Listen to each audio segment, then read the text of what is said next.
back to our last segment. We were talking about the '83 championship. I'm here with Mr. Tim Peeler. I'm not going to tell you who he is because if you haven't figured it out by now, you're not paying attention. We're going to talk about last year, the big Final Four run.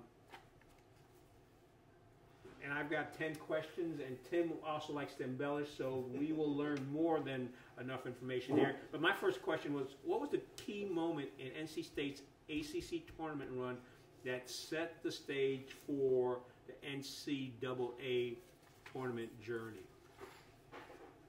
Obviously, you look back and you see the shot that Mike O'Connell hit against Virginia, sent it to overtime. They won that in the semifinals. But I think being able to overcome some difficulties in the first 3 games, just the fact that you can get yourself mentally aware to play a 4th game and then a 5th game was, you know, those other games were close. They played Syracuse, they played Duke. It was the Duke game. It was in the 3rd game. Who was the 2nd game? Anyway, they were playing really good teams and being able to go out. None of those games were really close once they took control of it.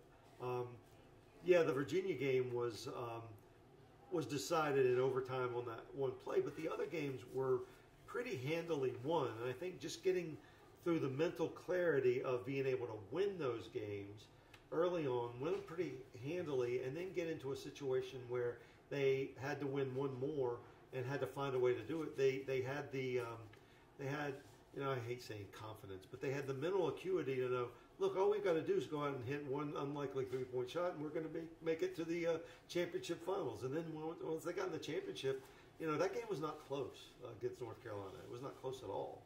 So, to me, it was the way they won those first 3 games, and then you had the unlikely occurrence of that 3-pointer to tie the game against Virginia. And it just sort of, that's what set the stage, is being able to win handily, but also winning that one game closely.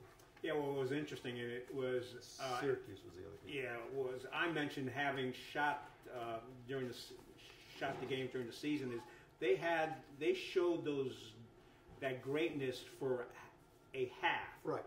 But they could never get those 2 halves together, right? And then they got it together. Well, see, here's what I've always thought about Kevin Keatts, is that he was used to building one-year teams when he was, you know, at prep schools and doing other things like that. So he saw some things about last year's team that he knew he needed to change and knew some things needed to be done. But it all came together at the right time. It's just like with the '83 team. It all came together at the right time, but you had to struggle first. And teams that don't struggle also don't succeed at the same level. Kind of like the Houston team exactly. in '83. Yeah. So that's what that team did. And I know that it's hard to watch a team that you're pulling for or that you have affinity for. It's hard to watch them struggle. And the immediate reaction is to say, well, why don't they do this? Well, that might not be what that team needs. And that might not be what you're looking for at that point. And I do think that that's what Coach Keatts did last year, was set himself up to be successful in the end. Now, nobody predicted that they were going to struggle all through the regular season, win 5 games in the ACC tournament, and then make a run to the Final Four. That's not what anybody expected, but sometimes it happens, and sometimes it does come together at the right time, with the right people, under the right circumstances. And well, if they hadn't won the ACC Championship, they wouldn't have probably made it into the tournament, would they? Right. That's true. Because things were not going well, and but that's why they play. That's why you have a tournament. Asking somebody to win 5 games in 5 days in a high pressure situation is probably bordering on unfair. But what NC State did last year, just like what the '83 and the '87 team did when they won those championships, is prove that it could be done. It had only ever been done one time before, and that was Connecticut in 2012, somewhere in there, to win 5 games to go to win a championship. Now, anybody who wants to look at it and said, well, this is an impossible task they put in front of us, it's not. It can be done, and it has been done now. Well, isn't that what made it so much sweeter for state fans, is the fact that they were able to do it? Yes. and also beat Carolina there at the end. Exactly. Beating Carolina was the absolute icing on the cake of all of it. The fact that they were able to do it pretty handily, and at that point everybody had caught on to the situational drama of it all. All they have to do now is beat the team that, their biggest rival on the floor, a team that's the top seeded team in the tournament, to win this championship. And they haven't done it before. There've been 5 other times since 1987. There've been 5 other times in NC State's history that they've played Carolina in the finals of the ACC tournament and lost. And the last 3 of those were, in the last 20 years. And so people had that in mind. Yeah, they've gotten this far before, but they didn't do it in Tampa in 2007. They didn't do it in Greensboro in 1996. They didn't, and I forget the other circumstance. But they had the opportunity, but they didn't. This time, all of those things got erased. Well, actually, you're talking about drama. My second question is, how did DJ Burns become such a pivotal figure during the tournament? I know the ones that we watched him during the season, he was there throughout the season, but NC State's never really had a person who had that kind of central figure mentality that wasn't a coach. Now, they've had some great players through the years, David Thompson, obviously, Rodney Monroe, Chris Corciani, Tom Gugliotta, so many players who have great skills and abilities. Closest I could come to it of people who are just personalities were Julius Hodge, early 2000s. He was a central figure who was not just a performer on the court. He was a personality that people would go to. Just like you always think of what people say and how they react. He is somebody you would go to in the locker room, and he would tell. He was a straight talking New York kid from Harlem who just told you whatever he thought and didn't worry about the consequences of it. Yeah, very much so. And that's what DJ Burns became, was because he just became a personality that performed on the court, because nobody ever figured out a way to stop him the way he was playing and the way they allowed him to play throughout that run, throughout his entire time, both when he was at Winthrop and then here. He just I'm not saying took advantage of the situation, but took the situation and ran with it. And nobody figured out how to stop him, and he was such an electric figure off the court, that you couldn't ignore him. You couldn't ignore him on the court. You couldn't ignore him off the court. And so, as a media member, and you know this, once you find that go-to person, you ride it as long as you absolutely can. I tell you what, from a photography perspective, he would climb into the student section after the games and be there with the kids taking selfies. And like the coach is like, you got to get back here. This is exactly what I wrote about. After the championship game, they beat North Carolina. Everybody's cutting down the nets. They're doing all these things. I pulled DJ aside on the floor there at Capital One Center and was talking to him. And all of a sudden, it's like, hold up. I got to go see my guys. And he went over and he spent 5 minutes taking selfies with the pep band. Fellow students, people who had given up their spring breaks to go up and support the team, only expected to be there for a day, working with, the same T-shirt they wore the 5 days earlier, all the same clothes. They didn't have a chance to get laundry, all that stuff. But he wanted to go show some appreciation of that. That is not a typical reaction for most college basketball players these days. We're getting further and further away from it, in fact. But he did that, and he's like, these are my guys. I'm going to go see my guys. Well, let me ask you this question, because I would think that some people that would look at DJ Burns' body shape, for lack of a better term, would go, what kind of a player is this? And actually, Keatts had mentioned several times that he had to adjust the way he coached because of DJ Burns' abilities and also limitations. With this inverted hourglass figure that I have, I cannot speak about somebody's body type. But it is very much true that people underestimated what DJ Burns could do because they saw his body type and thought, a person like that can't hurt me. I can either run around them, I can do something that will take advantage of his body type, and nobody ever figured that out in March of last year. I think the other thing too is sometimes he couldn't get up and down the court as quick as some other folks, and the coach would pull him out and let him sit down for a while. But I think he also had a positive effect on the rest of the team. Right. There's no doubt about it. When you take some of that pressure off because of your personality and all that stuff, players appreciate that sort of thing, that they don't have. Nobody has to drive the personality of the team because DJ's got that. Nobody has to take over the inside of the lane because DJ's got that too. So, you know, they could rely on him to do some things. If he couldn't get up and down all the time and he needed to take a break, then they did that. But they had enough complementary pieces to do some things that needed to be done when he was not on the floor. Yeah, it was also interesting to watch when he got the ball and he was determined that he was going to go up for basket, watching the opposing player try to stop him, because there were a lot of times that didn't work out. Right.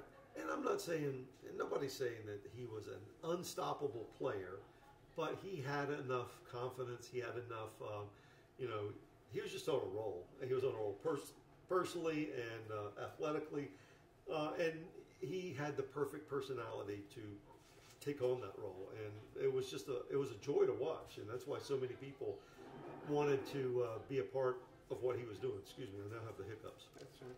Take a sip. Yeah, I think he's playing the Korean League right now and has actually slimmed down some, so that's good to see. All right, I don't think you can answer this question, because my next question was, what was the atmosphere like at the Bell Tower celebration after NC State made the Final Four? Were you there? You said you didn't go. Your son went, though. My son is enrolled at NC State and is enjoying his time getting to see what it's like to be a fan of a successful team, which so many generations have not had that same sort of possibility. So I wanted him to enjoy that as much as he possibly could. Now, I did go over and see some things for the Final Four game. Eric Kramer, former NC State quarterback, was in town, and he got most of the players' retreat reserved for him, and we watched the game over there together, right across from the Bell Tower. But the Bell Tower itself became the sacred place to celebrate afterwards. When I was in school, it was the Brickyard in between Harrelson Hall and the library, and that's where they did. Right after NC State won the '83 National Championship, though, they started tearing that up and building some other things. Hillsborough Street became a place to go. But I think, very happily, for this past season's run and other successful things that have happened here since about 1999, the Bell Tower has become the centerpiece of campus for celebrations and for honoring things on NC State's campus, which is great because it is a war memorial. The foundation of it was to celebrate the people who died in World War I, students, faculty, staff, and alumni. So it is the perfect place to celebrate, because its very existence is based on celebration. But it became organic. Nobody designated that as the celebration point. It just sort of became that, and that did my heart good to see, because I like to talk about the history of what those things mean to NC State's campus. And now, if something were to happen, another championship to celebrate, that's where people would go, because they've been conditioned to go there. Well, after both the men and women came back, yes, and they did that post Final Four celebration, they had it down there. The band was there. They lit the tower red, and right, both teams showed up, and coaches spoke, and players spoke. So, as you said, it's a great place to celebrate. And it's never been a part of, at least since I've been here, they did the celebration for the '74 National Championship at the Bell Tower and along a parade along Hillsborough Street. But my generation was more, when there were celebrations like that, they went to just on Hillsborough Street itself or onto the Brickyard. Next question. This goes back to one of the games. Can you describe the game plan NC State used against Duke in the Elite Eight game? Not really, because I try not to burden myself, at least as a writer, to talk specifically about strategy, because many people can go through and talk about strategy. They can they can break it down or they can criticize it and all that stuff. We have enough people doing that. All right, you know what? I'm Enough crossing question, but this leads into the next one. I know you have a good answer for this one. What was the emotional impact of beating rivals like Duke and UNC for NC State fans? That was, I mean, that's what made the championship game and the ACC tournament so special, is being able to do that. Because it had not happened enough times. You know, you can go back to the times they did beat North Carolina for the ACC championship, but there have been several times when they didn't. Beating them and the way they beat them, you know, they came out, punched them in the nose for the very beginning. I know if I were to say that in front of Dean Smith, he would say something to the effect of, "Oh, I didn't know you could do that." You don't have to worry about that anymore. He's not around anymore. I know, but you know they took it to him. Let's just put it that way. And it happened right in front of Roy Williams, Hubert Davis, and his players were yelling at each other on the sidelines. It was just kind of a full breakdown of everything that you knew about who and what Carolina's program was versus their rival on a national stage. That was huge. Beating Duke, you know, going back to our conversations about Jim Valvano, nothing made Jim Valvano happier and nothing was easier for Jim Valvano to do than to beat Duke.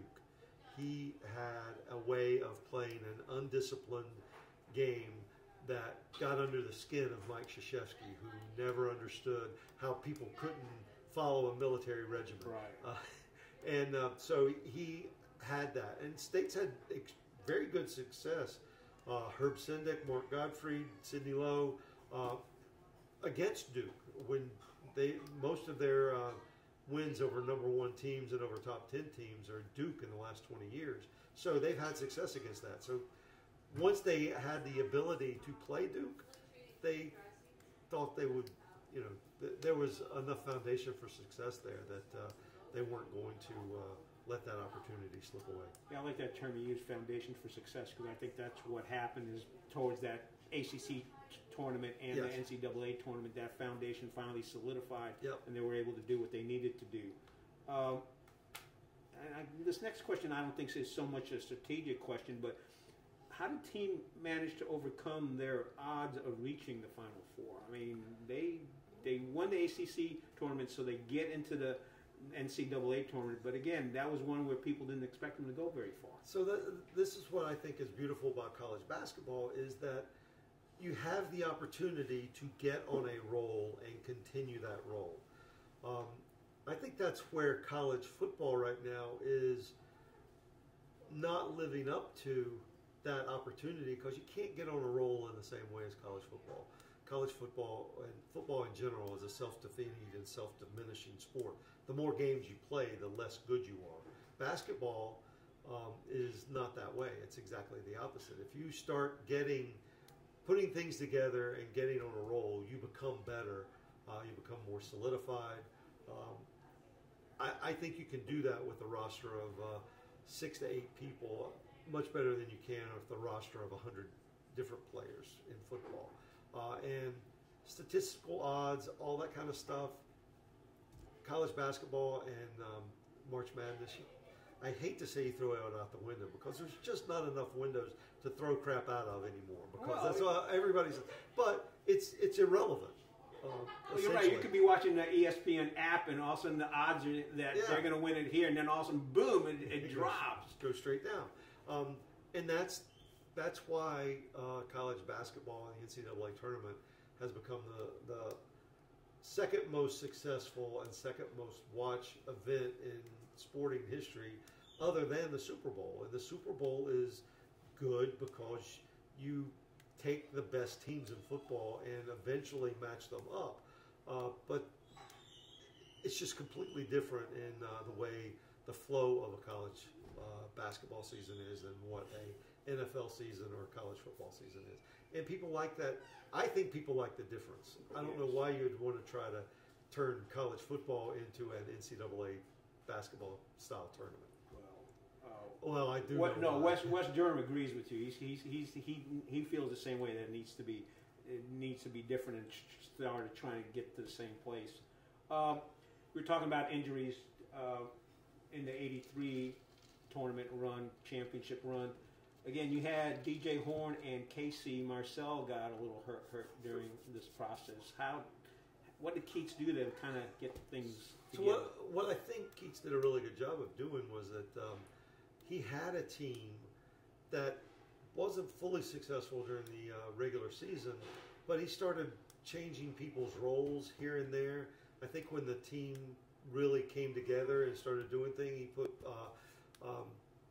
O'Connell in the point guard position and doing things. So it gave you more pieces that you could substitute in and out.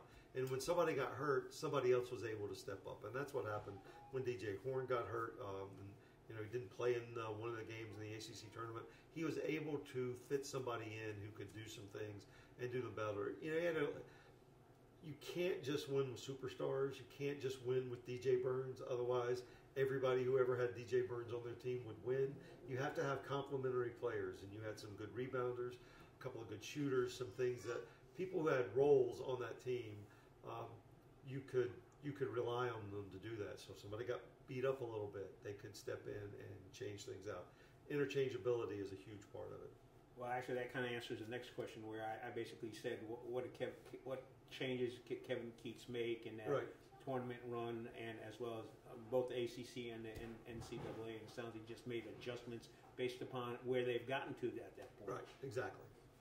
I guess this is well, let me ask you this. You wrote the book on the '83 experience. I do have one last question, but you called that book When March Went Mad. If you were to write a book on the last year's Final Four run, what would you name that book?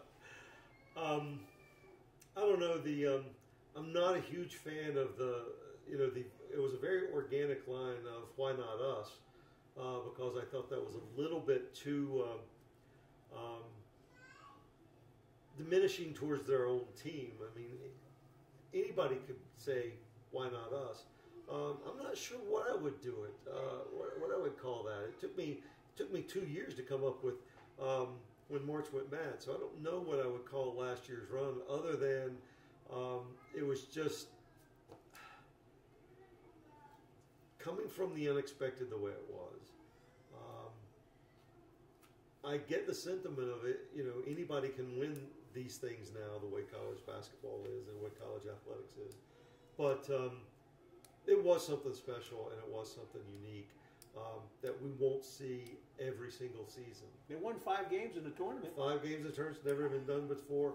When something like that happens in a completely unique way, it will be lasting. And I do think that that will have lasting impact on not just NC State's program, not just on the ACC, but it will have lasting impact because just like with '83, when they showed that you could come from being a team with 10 losses and a 6th seed in the NCAA tournament and having to at least be somewhat successful. One of the great myths, I believe, is that NC State had to win the ACC tournament in 1983 to make it into the NCAA tournament.